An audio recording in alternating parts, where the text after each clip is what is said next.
secondary enucleation for retinoblastoma. So, what do you mean by high-risk factors? How to look for high-risk factors? What is the significance of high-risk factors and how do we treat with cases with high-risk factors in a case of retinoblastoma? To find answers to all these questions, this study was designed. So, purpose of this study was to correlate histopathological risk factors with clinical risk factors and role of adjuvant chemotherapy in retinoblastoma undergoing secondary enucleation.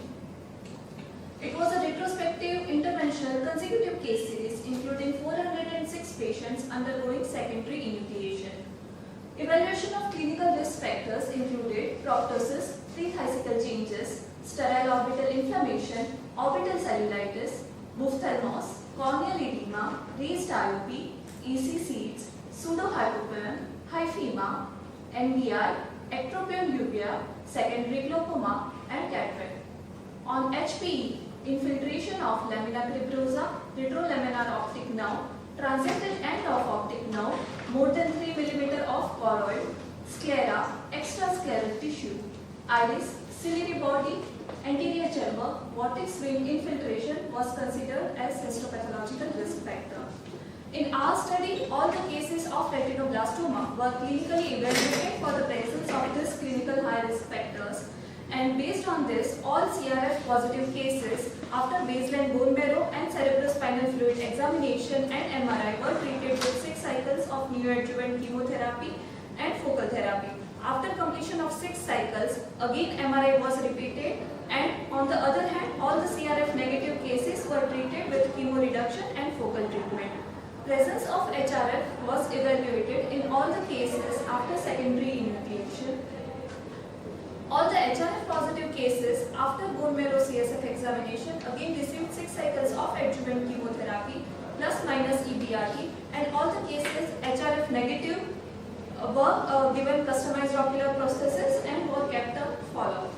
Out of all these 406 patients that underwent secondary enucleation, CRF was present in 243 cases, that is 60%, in which ACCs were seen in 22, sterile orbital inflammation in 32, secondary glaucoma in 39, and NBI was present in 40 cases.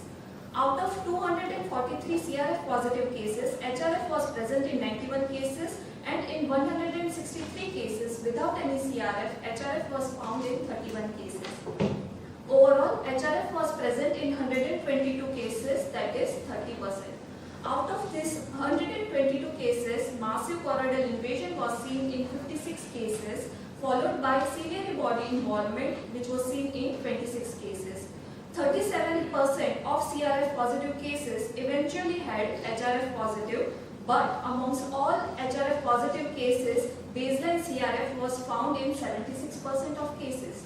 Total 91 cases had both CRF and HRF positivity. 31 cases had HRF positivity without any baseline CRF.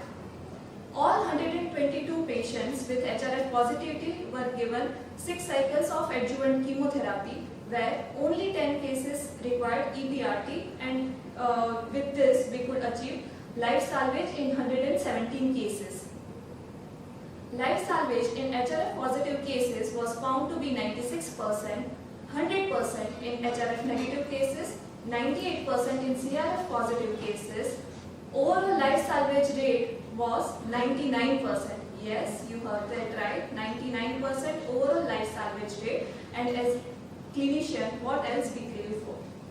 So earlier published literature also emphasized on importance of adjuvant chemotherapy in reducing the risk of metastasis in HRF positive cases. These are the few studies which were done previously. This is the AJCC classification for HRF. Risk of metastasis related to death was highest in CT4B stage with orbital retinoblastoma.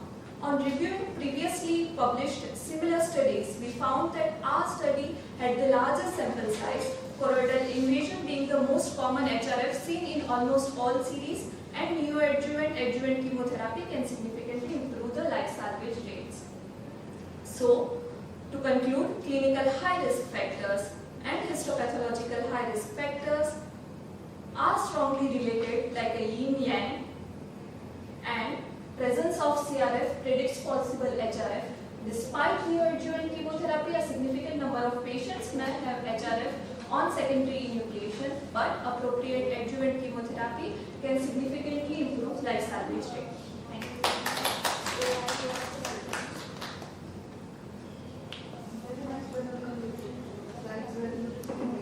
The 99% life salvage that you were talking about, that's at how many years? That is from 20 years later.